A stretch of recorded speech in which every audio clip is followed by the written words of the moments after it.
taxa de desemprego cai no país e chega a 4,3%. OMS declara que violência obstétrica fere os direitos humanos. Tempo de aula gastos na sala são mal administrados segundo o Banco Mundial. Brasil assume compromisso de combater a fome e a pobreza em evento das Nações Unidas. Essas são as principais notícias do dia, agora no SPM no ar.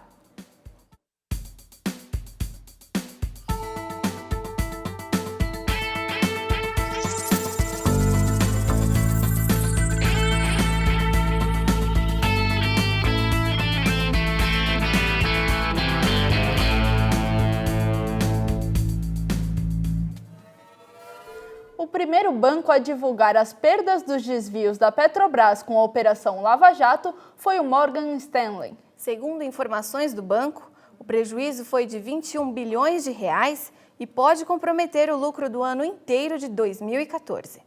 A informação é baseada no relato do ex-diretor da Petrobras, Paulo Roberto da Costa. Ele diz que propinas representam 3% do que foi investido pela empresa nos últimos anos. Contando com a margem de erro, o banco considerou perdas de 1 a 5%, ou seja, baixas contáveis de 5 bilhões de reais e 21 bilhões.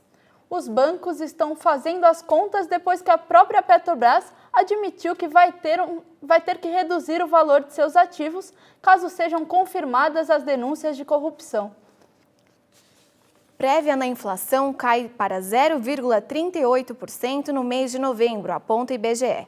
Nos últimos 12 meses, o índice acumula alta de 6,42%, abaixo da variação registrada em um ano, que era de 6,62%. A prévia voltou a mostrar inflação acumulada abaixo do teto da meta estabelecido pelo governo, que era de 6,5%. A variação mensal do IPCA 15 ficou abaixo da menor projeção da pesquisa, de 0,41%. Desemprego recua no mês de outubro e fica em 4,7%, segundo pesquisa do IBGE. Comparado com o mesmo período do ano passado, a queda foi de 0,5%. A pesquisa foi feita em 6 regiões metropolitanas do país. O principal motivo para a melhora foi a criação de 165 mil vagas de emprego de setembro até outubro. A maior parte das pessoas que entraram no mercado de trabalho foram desempregados que não estavam procurando emprego. Os setores de educação, saúde e administração pública foram os que mais geraram emprego no período, 61 mil. A Petrobras demitiu hoje altos executivos da diretoria de engenharia por conta das denúncias de corrupção. Essa área era responsável pelas licitações e contratações de empreiteiras. Os profissionais foram afastados dos cargos por causa de sindicâncias internas, realizadas pela estatal para investigar o envolvimento de funcionários no superfaturamento das obras. 2 ex-diretores da Petrobras, Paulo Roberto Costa e Renato Duque, estão sendo acusados de receber propinas de empreiteiras contratadas pela empresa. Ainda é novembro, mas o frio já causa problemas nos Estados Unidos. As temperaturas caíram para abaixo de zero em todos os 50 estados e já deixou 4 mortos. O repórter Luiz Fernando Auríquio traz mais informações. Foi em Rondônia, por Skype, que conversamos com uma vítima de violência obstétrica. Karine foi xingada na hora... Olá. O frio nos Estados Unidos chegou mais cedo neste ano. Meteorologistas afirmaram que a baixa temperatura está há mais de um mês adiantada. Algumas estradas ficaram parecendo como pista de patinação no gelo. E o principal caminho para Nova York ficou deserto durante horas. Quem tentou arriscar ficou preso na neve. Segundo previsões, nos próximos dias, uma nova onda de frio deve atingir o país. E no sul, os estados do Alabama e da Flórida devem bater recordes de baixa temperatura. Luiz Fernando Auríquio, para o SPM no ar. Agora uma má notícia para o planeta. A contribuição brasileira para o aquecimento global cresceu 7,8% no ano de 2013. É o primeiro aumento desde 2008 e inverte a tendência de queda iniciada em 2005. A responsabilidade desse mau resultado vem do crescente desmatamento das florestas do país, o maior acionamento das usinas termoelétricas e o aumento do consumo de gasolina e diesel. Uma notícia triste para o sistema de saúde brasileiro. Mais da metade dos pacientes internados com infecção generalizada nas unidades intensivas acabam morrendo. Essa infecção pode começar com doenças leves, como uma pneumonia ou cistite. Essa síndrome é responsável por preencher 25% dos leitos das UTIs brasileiras. A matéria a seguir é um aviso para todas as mães de primeira viagem e para as que também já são veteranas. A violência obstétrica é uma realidade no Brasil. Muitas mulheres sofrem antes, durante e depois do parto. Foi em Rondônia, por Skype, que conversamos com uma vítima de violência obstétrica. Karine foi xingada na hora do parto e obrigada a ter o primeiro filho de cesárea. Eu tive um comentário desagradável de uma auxiliar de enfermagem durante meu primeiro filho, que foi uma cirurgia. E isso foi fruto de uma reclamação que eu fiz depois no hospital. Depois, com o tempo, comecei a observar que esse tipo de maltratamento tem um nome muito específico e hoje está crescente já. O nome desta agressão é violência obstétrica. De acordo com pesquisa realizada pela Fundação Perseu Abramo, 1 em cada 4 mulheres brasileiras já sofreu algum tipo de violência durante o parto. Apesar do alto número, muitas mulheres não percebem que já foram vítimas desse tipo de ação. O assunto voltou à tona, pois a Organização Mundial da Saúde declarou a violência obstétrica como sendo uma violação aos direitos humanos. Porém, esse tipo de violência não consta na Constituição brasileira. Violência obstétrica é quando a mulher sofre abuso verbal, proibição do acompanhante durante o parto, procedimentos médicos não consentidos, violação da privacidade, recusa em administrar analgésicos e violência física, como amarrar, entre outros. Segundo esta médica, representante da SOGESP, Associação de Obstetrícia e Ginecologia de São Paulo, a posição da OMS é de extrema importância. Para evitar que a violência aconteça, as pessoas têm que alinhar expectativas. Então, por exemplo, conversar bem como vai ser na hora do parto, saber exatamente que procedimento vai ser feito, qual é a indicação, qual é o risco de você decidir por fazê-lo ou decidir por não fazê-lo. Quem sofreu na pele a violência, hoje é ativista e defende que a mulher deve lutar pelos seus direitos. O caminho para denunciar, vamos começar assim, nós temos assim vias Ministério Público, temos via Delegacia de Direitos da Mulher e Defesa dos Direitos da Mulher, e a gente na parte administrativa também tem a denúncia junto aos conselhos, né, de inferior de medicina, a própria ouvidoria do SUS. Recentemente, em agosto, o Ministério da Saúde disponibilizou 180 que diz que violência contra a mulher. Só que ela incluiu no rol, né, de denúncias à violência obstétrica. Vou começar. Após ataque que resultou na morte de 5 pessoas em uma sinagoga de Jerusalém, o primeiro-ministro de Israel, Benjamin Netanyahu, autorizou nesta quarta-feira a demolição da casa de suspeitos terroristas. A medida já é frequente na Cisjordânia, mas foi aplicada pela primeira vez em Jerusalém. Apesar disso, a Anistia Internacional afirma que a destruição de lares dos suspeitos é considerada punição coletiva e é proibida por direito internacional. Amanhã muita gente vai ficar de folga no trabalho em homenagem ao Dia da Consciência Negra. E sorte de quem vai emendar o feriadão com o fim de semana. O clima vai permanecer bastante quente em várias regiões. Vamos com mais informações do tempo com Júlia Dadá. Boa noite, Júlia. Boa noite, Catarina. Boa noite, telespectador. Olha, amanhã o ar seco e chuvas isoladas devem predominar nas regiões. No sul, a aproximação de uma frente fria traz instabilidades para a região. Chove entre final da tarde e o início da noite no centro-oeste do Paraná, no oeste de Santa Catarina e no sul do Rio Grande do Sul. Na região sudeste, o ar seco continua atuando. Apenas no norte e oeste de Minas Gerais, chove a partir da tarde. Nas demais áreas, o sol brilha forte e faz muito calor. No centro-oeste, vamos ter uma previsão diferente.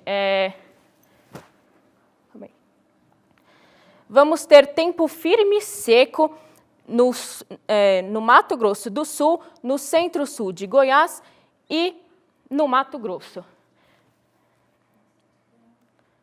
No Nordeste, o dia será quente na maior parte das regiões, inclusive na Bahia, no Maranhão e no Piauí. Nas demais áreas, chove a partir da tarde e no início da noite. Há previsões de chuvas a qualquer hora. No Tocantins, no Acre e no Amazonas, as nuvens aumentam no decorrer do dia e chove no final da tarde. No próximo bloco, os dois lados dos incêndios nas favelas. Entrevista sobre falta de água em São Paulo. Você trocou...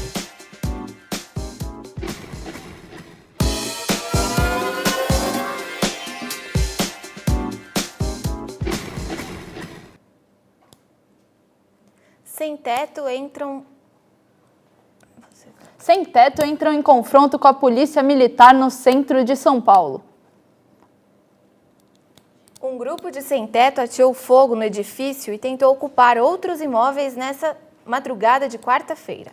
As lideranças do movimento do sem-teto de São Paulo estimam que 150 famílias moravam no prédio que fica na rua Conselheiro Crispiniano havia um ano.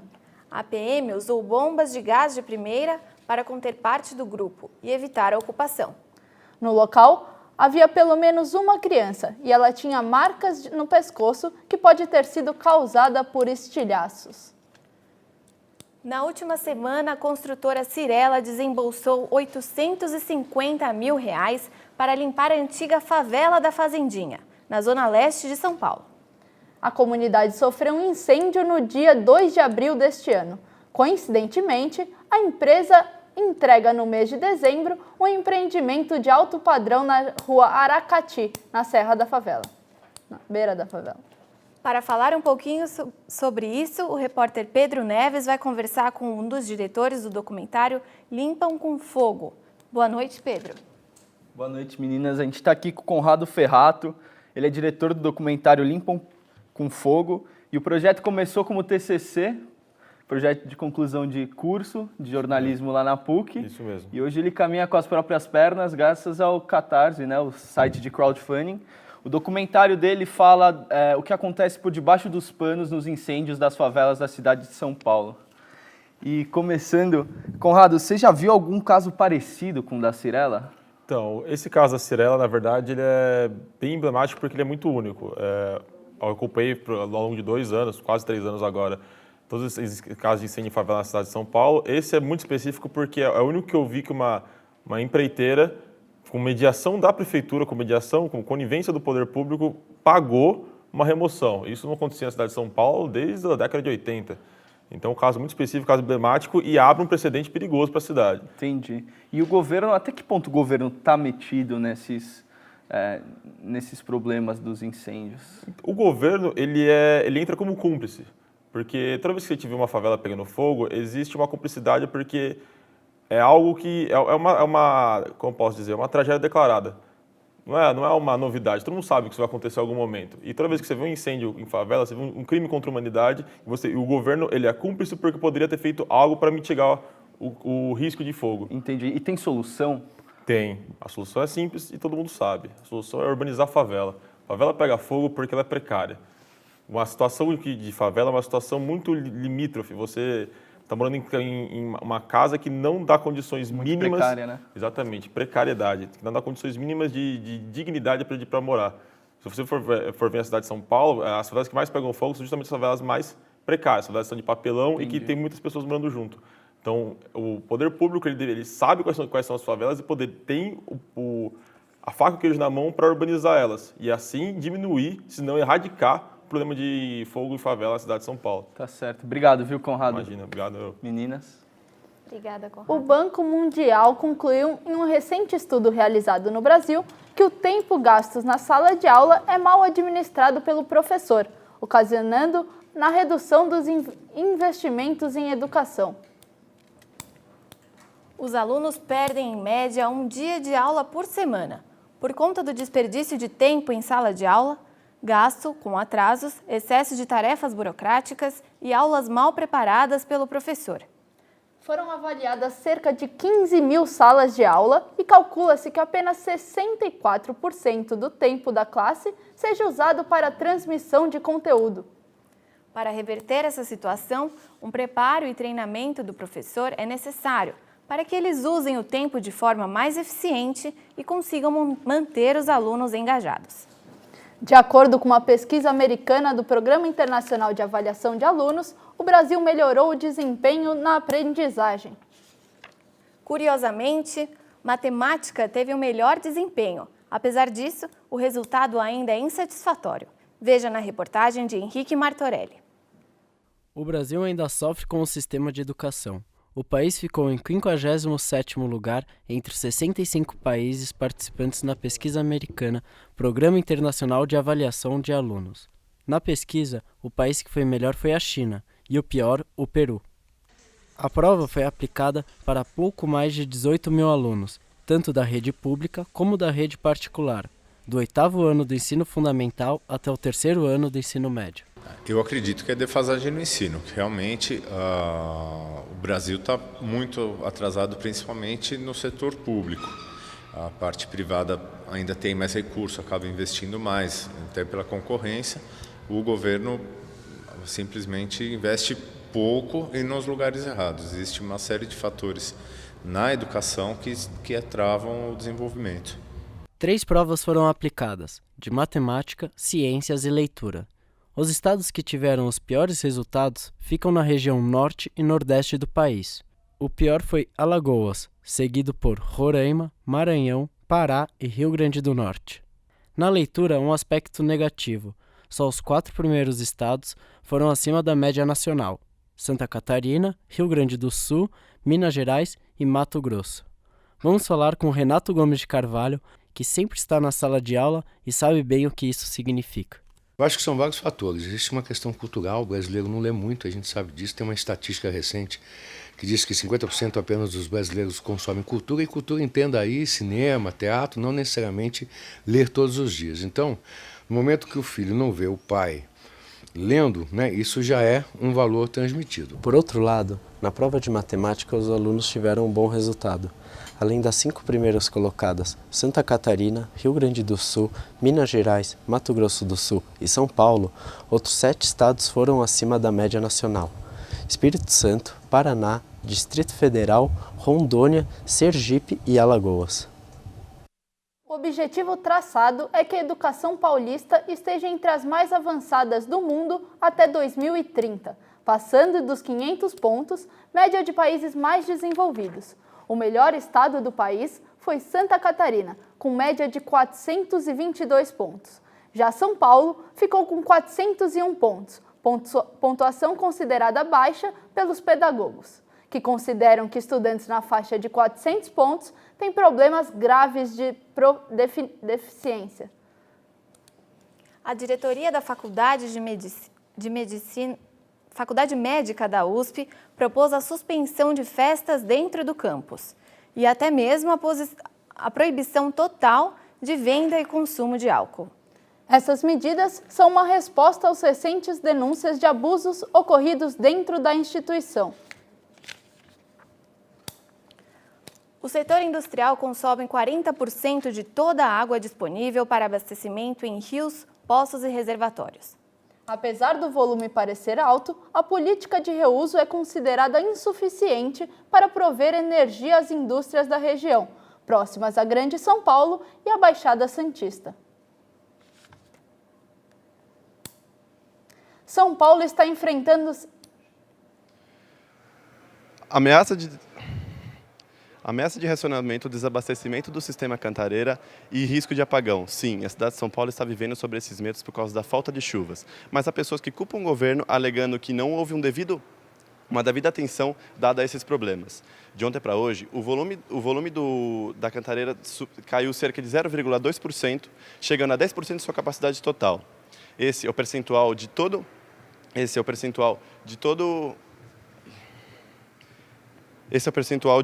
o volume do segundo volume morto da Cantareira. Estou aqui com ele, Renato Bonfim. Renato, você acha que é culpa do governo isso que aconteceu com o sistema Cantareira?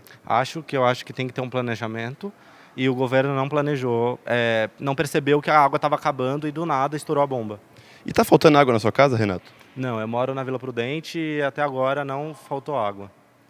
E só para lembrar que a escassez de água afeta cerca de 24 milhões de pessoas na cidade de São Paulo e em Minas Gerais. Gia Scarpelli para o SPM no ar. Ainda hoje, aumenta o número de mulheres na corrida. E no esporte, falaremos sobre a volta dos palmeirenses à sua casa. Você não pode perder.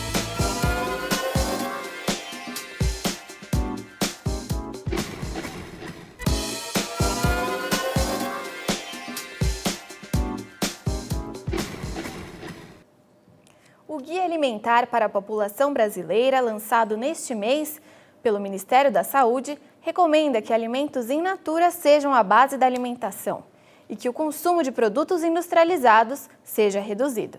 Nesta edição, assuntos como a importância das refeições em família, sugestões sobre o preparo de refeições menos processadas e obesidade são discutidas. A nutricionista ressalta que este documento tem como objetivo trazer orientações gerais para a melhoria da alimentação da população brasileira e que questões nutricionais mais específicas, a desordens metabólicas ou fatores de riscos nutricionais não são discutidas no guia. O ministro da Saúde, Arthur Chioro, reafirmou nesta quarta-feira, em Roma, o compromisso do Brasil em combater a pobreza e a fome. Ele reiterou que os direitos à saúde e à alimentação são direitos humanos, cuja realização é interdependente e que, por isso, têm que ser respeitados e garantidos. O ministro aproveitou a ocasião para lembrar que o Brasil conseguiu reduzir, nos últimos 10 anos, a metade de sua porcentagem da população que sofria com a fome, cumprindo assim um dos objetivos do desenvolvimento do milênio, fixados pelas Nações Unidas para 2015. Em um momento em que a economia brasileira patina em índices baixos de crescimento, o mercado de produtos orgânicos aumentou 35% de 2012 para 2013. E não é só isso. O volume comercializado gira em torno de R$ 1,5 bilhão. Veja os detalhes desse hábito promissor na reportagem de Júlia Dadá. Os alimentos orgânicos nunca estiveram tão em alta. O mercado interno de produtos orgânicos cresce 20% ao ano, representando um volume comercializado de R$ 1,5 bilhão no Brasil. Livres de agrotóxicos e geralmente produzidos por pequenos agricultores, eles já contam com lugar garantido nas prateleiras dos supermercados e também nas feiras livres. A preocupação com o meio ambiente e a saúde são os responsáveis pelo crescimento do setor. O consumidor está disposto a pagar mais pela qualidade e os benefícios do produto orgânico. Eu comecei a consumir porque a minha mãe foi fazer um curso de produtos orgânicos e, assim, sempre tive muitas verduras, muitos legumes em casa, mas com o tempo a gente foi percebendo que essas verduras e esses legumes apodreciam muito rápido por conta dos agrotóxicos, ou a gente sentia aquele gosto mesmo esquisito quando a gente não lavava com bicarbonato, enfim. E foi aí que a gente começou a comprar orgânico. E não é só por esse motivo. Gabriela tem alergia aos agrotóxicos e hoje se sente bem melhor. Mesmo o número de infecções que as pessoas costumam ter, de irritações de vias aéreas, enfim, diminui bastante. Segundo o Instituto de Defesa do Consumidor, a diferença de preços entre supermercados e feiras pode chegar a 463%. 1 quilo de banana nanica é vendido a R$ 4,00 na feira e R$ 6,50 no supermercado. O brócolis chega a ter uma diferença de R$ 3,00 e o tomate, que é vendido a R$ 7,00 o quilo, no supermercado é R$ 9,70. Esse produtor, que também trabalha na feira orgânica do Parque Ibirapuera, explica que a diferença de preço do produto está relacionada com os intermediários e conta que a produção pode ser um negócio lucrativo. De produtor para o consumidor é muito mais barato do que no supermercado, porque não tem intermediário. entende? Então aqui é mais barato e mais fresco. Tem essa diferença. Ela é mais para produtor sobreviver, é um caminho mais perto, porque produtor sempre é penalizado com intermediário, né? Então, para acabar com o intermediário, tem que vender direto na feira. Quem entende sobre o valor do alimento orgânico acredita que os benefícios do produto vão além do custo. E as pessoas ainda não estão crentes em relação aos alimentos orgânicos, ou seja, quais são os benefícios dele, o que ele pode trazer de bom. Então é muito controverso isso. Pode ser que um dia, aumentando o número de feiras, a cabeça da população mude em relação a isso, mas hoje ainda não há essa mudança prevista, né, há um tempo muito próximo. E agora uma notícia para todos os fãs do ex-Beatle Paul McCartney. Nos dias 25 e 26 de novembro vai acontecer no estádio Allianz Parque o show do artista britânico de 72 anos. O cantor já passou pela cidade de Vitória, tocando no estádio Kleber Andrade no dia 10, e chega a Brasília com sua turnê Alder, no dia 23 no Estádio Nacional. Com ingressos esgotados para o dia 25 em São Paulo, o show do ex-Beatle é um dos mais aguardados deste ano. E para você que ainda não sabe o que vai fazer neste feriado, a repórter Dora Giglio tem uma ótima dica. Boa noite, Dora. Boa noite. O meu recado é que para quem vai ficar na capital durante esse feriado. A partir de amanhã, dia 20, até o dia 22 de fevereiro do ano que vem, vai ficar aberta na Pinacoteca a exposição FAC Rome Week, do escultor hiperrealista australiano Ron Wick. São cerca de 9 obras feitas de materiais como fibras de vidro, e resinas, entre outros. Eu estou aqui com a estudante de design Natália Borges e eu vou falar com ela sobre a exposição. Boa noite, Natália. O que você pensa da proposta desse artista? É uma proposta bem legal, né? Como se ele pegasse instantes e conseguisse congelar eles nas obras dele. E se não fossem esculturas tão exageradamente grandes ou pequenas, dava para confundir facilmente com pessoas de verdade. É muito bom o trabalho dele. E você pretende visitar a exposição? Claro, nossa, e acho que todo mundo devia. Muito obrigada, Natália. Bom, relembrando que a exposição abre amanhã e fica até o dia 22 de fevereiro na cidade. A Pinacoteca funciona das terças aos domingos, das 10 às 18 da tarde e quinta das 10 às 22 da noite. O valor do ingresso é de R$ 6,00 e quinta após as 17 horas e aos sábados a entrada é franca. Para mais informações é só entrar no site pinacoteca.org.br. É com vocês aí no estúdio. Obrigada, Dora. Foi anunciado o line-up do Lollapalooza 2015. O festival, que vai acontecer nos dias 25 e 29 de março, vai reunir artistas como Forest People, Bastille, Pharrell Williams, entre outros. Assim como nos outros anos, o festival pretende reunir milhares de pessoas. O número de mulheres na corrida não para de crescer. Correr do estresse, dos problemas e buscar um estilo de vida saudável é tendência entre elas. Veja na reportagem de Corro dos problemas, corro do estresse. Quando a gente corre, a cabeça fica completamente longe de tudo. Quando eu comecei a correr, eu falava que eu corria dos meus problemas. Agora eu corro para ter minha sanidade mental. A corrida já faz parte do dia a dia de muitas mulheres. E a tendência é que esse número continue a crescer. Tanto que 45% dos participantes das corridas amadoras são mulheres. O número é considerado alto. Na 20ª Maratona Internacional de São Paulo, 10% das pessoas inscritas são do sexo feminino. As mulheres de 35 a 45 anos são as que mais têm aderido ao esporte. Os motivos vão desde a situação pessoal e profissional até a procura pela estabilização dos hormônios. Toda mulher depois dos 45 anos, em média, começa a perder hormônios. A corrida retarda essa perda, que pode ser ainda maior com a chegada da menopausa. O risco de osteoporose e osteopenia é muito grande. Então tem que aproveitar o momento que ela tem bastante hormônio, o pico de hormônio, entre 20 e 35 anos, para conseguir ganhar essa massa óssea. Além de cuidar da saúde, as mulheres correm para mudar a rotina de estresse, conhecer novas pessoas e trocar experiências. Essas são atitudes que ajudam a superar os desafios dessa fase da vida. A grande maioria vem falando de perda de peso, mas na verdade, na hora que você começa a conversar, você vai entender que não é perda de peso, você vai entender que é relacionamento.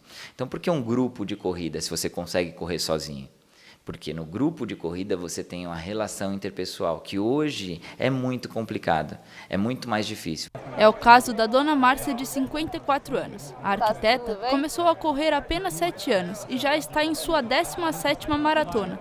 E aqui já fez muitos amigos. Tenho um grupo de amigos que é só da assessoria, isso é muito importante. Isso ajuda, inclusive, nos treinos, que muitas vezes são muito duros. Então, o companheirismo acaba ajudando a gente terminar e fazer a meta que a gente se propõe. Além de manter o corpo em forma e melhorar a qualidade de vida, de quebra você ainda pode acabar se sentindo alguns anos mais nova. Acho que eu rejuvenesci um pouco, me sinto super jovem, com 42 acho que eu tenho um coração de 30.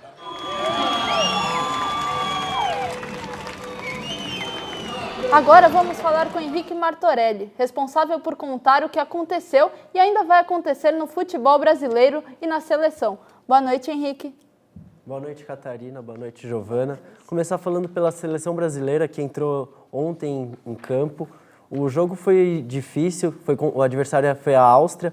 O Brasil não jogou bem, mas garantiu a vitória após brilhar a estrela do jovem Roberto Firmino, de apenas 23 anos. Ele, que foi convocado pela primeira vez, aproveitou muito bem sua convocação. Pela 35ª rodada do Campeonato Brasileiro, essa rodada que começou na última semana, quando São Paulo enfrentou o Internacional em jogo adiantado, o jogo foi 1-1. O jogo foi adiantado porque, nesse instante, o São Paulo entra em campo pela semifinal da Sul-Americana contra o Atlético Nacional de Medellín, em Medellín. O jogo de volta acontece no dia 26, no mesmo horário, no Morumbi. Já pelo resto dessa 35ª rodada, o jogo do Corinthians está terminando.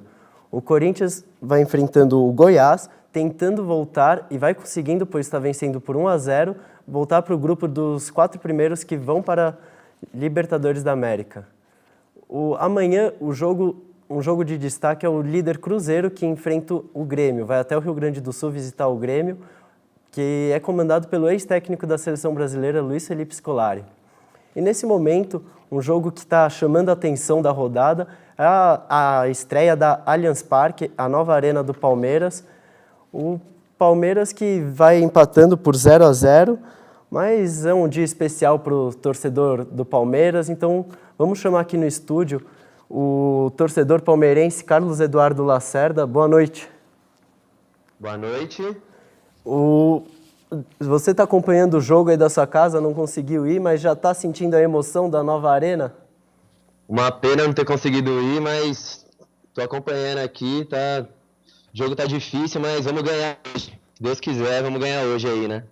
O próximo jogo do Palmeiras na sua nova casa é na última rodada pelo Campeonato Brasileiro. Você pretende ir? Claro, contra o Atlético Paranaense, pretendo muito. Já perdi esse e não quero perder de novo, né? Vamos lá, vamos apoiar meu Verdão, que estreia da nova arena hoje, uma pena não ter ido. E você acha que essa nova arena pode dar um gás a mais que o time precisa para se sacramentar na primeira divisão, na Série A do Campeonato Brasileiro pro ano que vem? Com certeza, era tudo que o time estava precisando, um apoio da torcida no seu próprio estádio, vai ser maravilhoso, eu tenho certeza que a gente vai se manter na Série A e ano que vem vai ser um ano muito diferente para o Palmeiras. Obrigado, Carlos Eduardo. Voltamos com vocês aí da bancada. Boa noite. Obrigada, Henrique. Boa noite. O SPM no ar fica por aqui. Uma boa noite. Uma boa noite e até a próxima.